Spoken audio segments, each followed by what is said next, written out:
Allez, c'est parti pour notre dernière maille concernant ce cours sur les cristaux métalliques, la maille cubique centrée. Alors, autant c'est la plus simple à dessiner, autant elle a une petite difficulté, et parce qu'on rencontre bien souvent des erreurs à ce niveau, il va falloir se souvenir que dans une maille cubique centrée, les atomes sont tangents suivant la grande diagonale. Donc c'est une structure qui paraît plus simple à dessiner, mais qui est un peu plus difficile à travailler, on va voir pourquoi. Donc dans la maille cubique centrée, vous voyez, vous n'êtes pas sur une structure compacte. Donc vous n'avez pas de point d'appui et il faut absolument se souvenir la phrase suivante qu'on réécrira, les atomes sont tangents suivant une grande diagonale. C'est-à-dire que vous allez placer 4 atomes, mais qui ne sont pas tangents. Vous n'avez pas vos plans A, B, C comme sur des structures compactes. Il va falloir mettre de l'espace à travers les atomes. Hein, ça n'est pas une structure compacte. Et la nature est faite ainsi que certains cristaux métalliques n'ont pas de structure compacte. Hein, et sont organisés de structure à compacité maximale et sont organisés suivant cette maille qui est une cubique centrée qu'on va apprendre à dessiner. Alors, l'avantage, c'est qu'elle est particulièrement simple à dessiner. Vous avez un carré avec des sphères qui ne sont pas tangentes et vous en mettez, elle est centrée. Vous voyez, vous mettez une sphère au centre, voilà. Hein, donc ça vous donne la maille cubique centrée et après, vous en remettez 4 au-dessus. Donc il faudrait, en pratique, toutes les sphères sont de la même couleur, bien sûr, hein, et vous en remettez 4 au-dessus. Mais la même chose, ces 4 sphères ne sont pas en contact dans le même... Elles sont en contact avec la sphère jaune, mais elles ne sont pas en contact avec elles-mêmes. Les 4 bleus ne se touchent pas entre elles. Par contre, les 4 bleus touchent la jaune. Et vous voyez que la tangence des sphères se fait suivant la grande diagonale. Donc là, c'est des choses qu'il faut apprendre, en fait. Quand on fait de la cristallo, ça se fait par l'étude de diffraction. On constate que la nature est faite comme ça. Moi, je ne montre rien, bien sûr. Hein, la cristallographie, c'est uniquement d'écrire.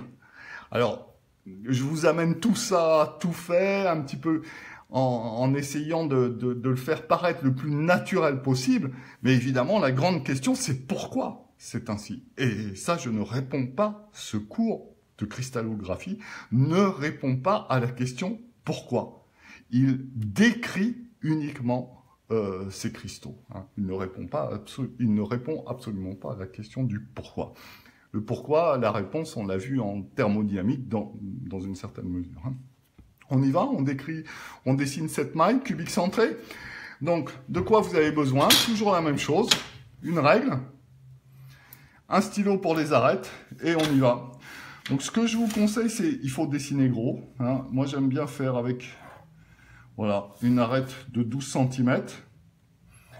Comme ça va assez vite à monter le cube. C'est fait assez rapidement. Voilà.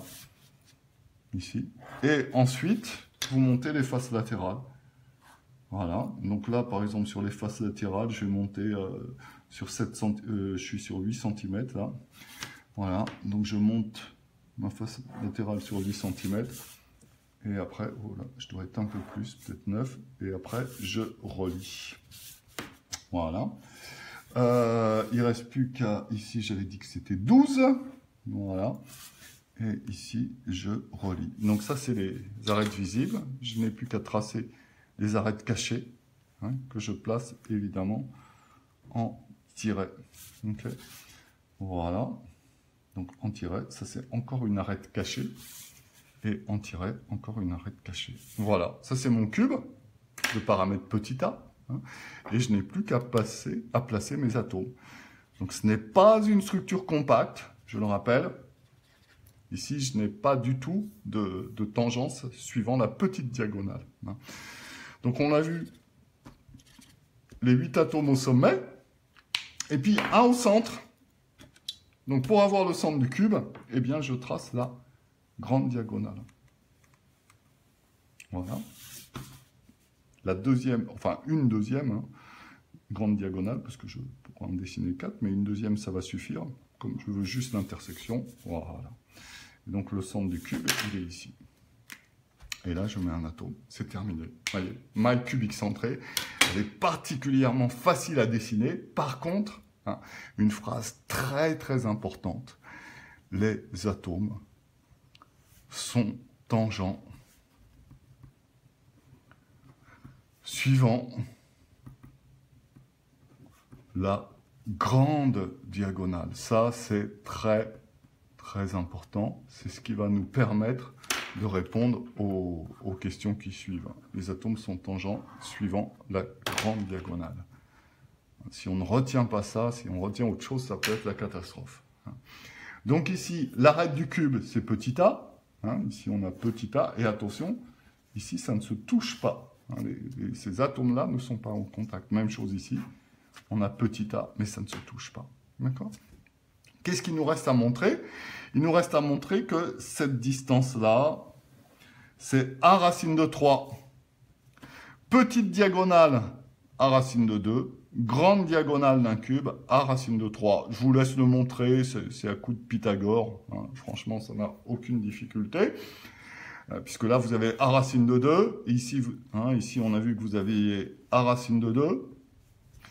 Ici, on a petit a. Donc, vous avez 2a carré plus a2, donne 3a2, la grande diagonale. Et forcément, la grande diagonale, enfin 3a2, c'est le carré de la grande diagonale. Donc, la grande diagonale fait a racine de 3. C'est tangent. Donc, ici, suivant une grande diagonale. Donc, ici, vous avez un rayon R. Ici, vous avez 2R. Et ici, vous avez R. Autrement dit, cette phrase ici, les atomes sont tangents suivant la grande diagonale. Ça s'écrit du point de vue de l'égalité, a racine de 3 égale 4R. D'accord? Donc ça, c'est la même remarque. Je n'apprends pas a racine de 3 égale 4R par cœur, ça n'a aucun sens. J'apprends cette phrase. Les atomes sont tangents suivant la grande diagonale pour une maille cubique centrée. C'est très important. Puis, je traduis cette phrase en égalité. Si je suis à l'oral, quand j'écris a racine de 3 égale 4R, je ne dis pas a racine de 3 égale 4R. Vous voyez, l'examinateur, il sait lire. Donc, il voit bien que a racine de 3 égale 4R. Par contre, vous écrivez ça, mais vous dites les atomes sont tangents suivant la grande diagonale. Ça, c'est pas la peine de l'écrire. Ça se dit oralement. L'écrit a déjà été évalué. Okay. Bien, quand je dis c'est pas la peine de l'écrire au tableau, quand vous êtes à l'oral, voilà, bien sûr, dans votre cours à l'écrit, il faut l'écrire. En évaluation écrite, il faut l'écrire aussi. Qu'est-ce qu'il nous reste à faire? Les informations qu'on demande. Donc, première information demandée, le contenu. J'étais parti sur la coordinance. Donc, contenu de la maille, eh bien, on a un atome au centre, plus 8 au sommet, mais chaque atome compte pour 1/8. Donc, c'est 1 plus 8 fois 1/8, c'est-à-dire le contenu. C'est donc 2 atomes par maille. Et attention, bien préciser qu'il s'agit d'une maille cubique centrée. 2 atomes par maille cubique centrée. Voilà pour le contenu. La coordinance. Alors, on sait que la coordinance, eh bien, c'est le nombre de plus proches voisins. Or, qu'est-ce qu'on a dit? On a dit qu'on avait comme ça 4 atomes qui n'étaient pas en contact. Et puis, un atome au centre qui est en contact. Donc, on voit bien que les plus proches voisins pour la sphère du centre, c'est 4 en dessous et 4 au-dessus. Tous les autres sont plus loin. Donc, la coordinance pour cet atome, ou pour tous les atomes au fond, évidemment, c'est 8. On voit ici que la coordinance ne vaut pas 12. Ça n'est pas une structure compacte. La maille cubique centrée qu'on est en train de décrire ici n'est pas compacte. N'a pas la compacité maximale. Qu'est-ce qu'il nous reste à faire? Il nous reste à voir la compacité, justement. Donc, compacité. On sait que la compacité d'une structure, c'est le volume occupé par les sphères. Donc là, j'ai 2 atomes par maille. Donc, c'est 2 fois 4/3 de pierre cube, divisé par le volume du cube, qui vaut A cube. Maintenant, j'ai cette égalité à calculer. Et je sais en plus que a racine de 3 égale 4R. Pourquoi? Ben parce que les atomes sont tangents suivant la grande diagonale. Donc j'extrais R ici, je le remplace, et je vais avoir une compacité pour la structure cubique centrée qui vaut, eh bien, 0,68. Voilà. Elle est bien inférieure à 0,74, qui était la compacité maximale que je pouvais obtenir. Alors, si vous calculez cette compacité, vous allez voir que vous ne tombez pas pile sur 0,68. En fait, pi intervient. Hein.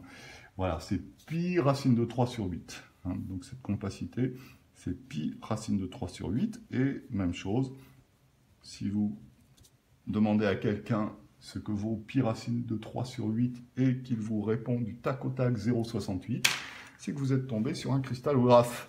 Voilà, c'est tout pour cette dernière maille, la maille cubique centrée. Donc on aura vu 3 mailles, prisme droit à base de losange, cubique face centrée et cubique centrée. Le 3.4, des exemples de réseaux métalliques. Là, ça n'est pas à prendre. En fait, on constate que dans la nature, la structure hexagonale compacte, on la rencontre pour le beryllium, le magnésium, le zinc, le cadmium, la structure CFC pour le nickel, le cuivre, l'argent, l'or, le fer gamma, une des variétés allotropiques du fer, c'est-à-dire le fer, suivant la température, peut se retrouver en structure CFC ou en structure cubique centrée, on le voit en dessous quand il est en fer alpha. Voilà, on peut noter que tous les alcalins sont en cubique centré. Voilà, évidemment, ce qui serait intéressant ici, c'est de pouvoir expliquer le pourquoi. Ça n'est pas l'objet de ce cours. Ce cours est uniquement un cours de description des métaux. Vous avez un petit exercice à faire, 3.5. Hein. Et ensuite, eh bien, ensuite, on passe, je pense... Ah non, les sites. On passe ensuite au site. Ça sera l'objet, sans doute, d'une petite vidéo également. Bon courage et à bientôt.